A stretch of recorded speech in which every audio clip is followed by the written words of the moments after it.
जयप्रकाश गुप्ता जी झांसी से।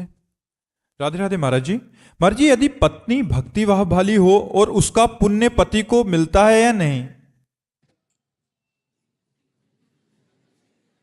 और पति भक्तिभाव वाला हो तो पत्नी को मिलता है? आपने पाणी ग्रहण किया है। जो पति होता है ऐसे होता है, पति का हाथ नीचे होता है और पत्नी का हाथ ऊपर। उसे पाणी ग्रहण संस्कार कहते हैं विवाह को। मतलब आज से मैं आपका सारा भार लेता हूं, अर्धांगिनी कही गई है। तो यदि पत्नी जब तक व्रत संयम नियम आदि कर रही है और पति मनमानी आचरण कर रहा है तो पति की दुर्गति होगी और पत्नी को परम कल्याण होगा।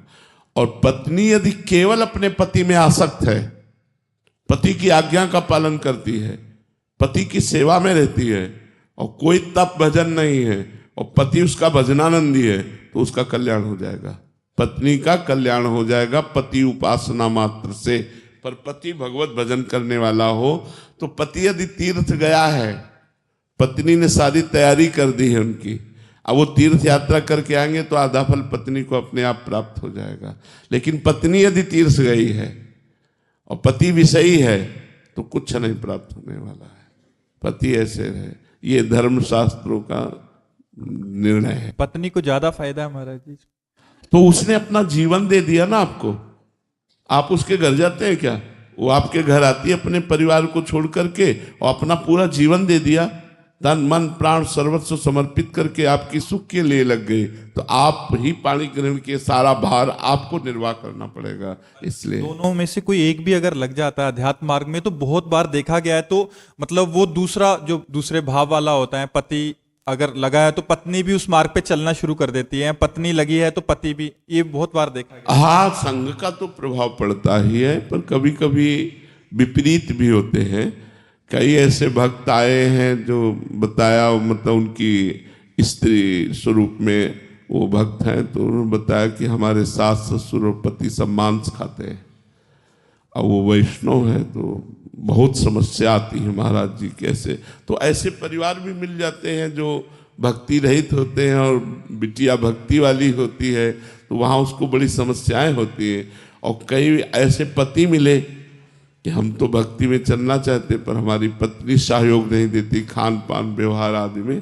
तो बड़े वो कृपा पात्र गृहस्थ है जो पति पत्नी दोनों मिलकर भगवान के मार्ग में चलते हैं, भगवान की आराधना करते हैं। बहुत धन्यवाद का पात्र है वो परिवार जो सब कोई मिलकर भजन करता है, सब कोई कीर्तन आरती पूजा और एक व्यवहार है।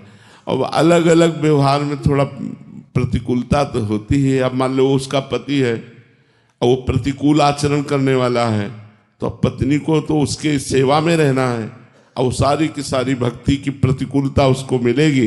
पर धन्यवाद पात्र है कि यदि वो ऐसी प्रतिकूलता में भक्ति कर ले जाए तो भगवान की विशेष कृपा प्राप्त होती है। महाराज जी, जैसे कोई पति अगर गलत व्यवहार करता है, गलत कर्म बन जाते हैं, तो पत्नी को भी उसका कर्म का दंड मिलेगा या मतलब ऐसे विपरीत अगर एक दूसरे का कर्मों का फल नहीं है? नहीं, और ना पत्नी के पाप कर्म करने से पति को दंड मिलेगा। हाँ, पाप कर्म का अपना अपना है। पूर्ण धर्म कर्म के लिए वो धर्मिणी कही गई है, धर्म सहचारिणी कही गई है पत्नी को। जो है ना, कहते हैं ना कि हमारी धर्म पत्नी है, धर्म पत्नी धर्म से युक्त। अगर आप अधर्म करते हो तो आप भोगी हो, वो पाप करती तो वो भोगे। पतिवंचक पर पति रति करई, रौ रौ नरक कल्प सत परई। जो स्त्री अपने पति को छल करके कि पति को भुलावे में डालकर दूसरे पुरुष से संभोग करती है, वो करोड़ों वर्ष तक रौ रौ नरक में पड़ती है। बहुत बहुत ये सब पाप कर्म है। बहुत सावधानी से जब ब्याह हो जाए तो बिल्कुल धर्म पूर्वक चलो। मनुष्य जीवन बहुत थोड़ा है, इससे परम लाभ नाम जप करो, पापाचरण का त्याग करो, कर्मों को भगवान को समर्पित करो और प्रसन्न रहो, स्वस्थ रहो। इसी जन्म में भगवान की कृपा प्राप्त हो, ऐसा लक्ष्य बना लो।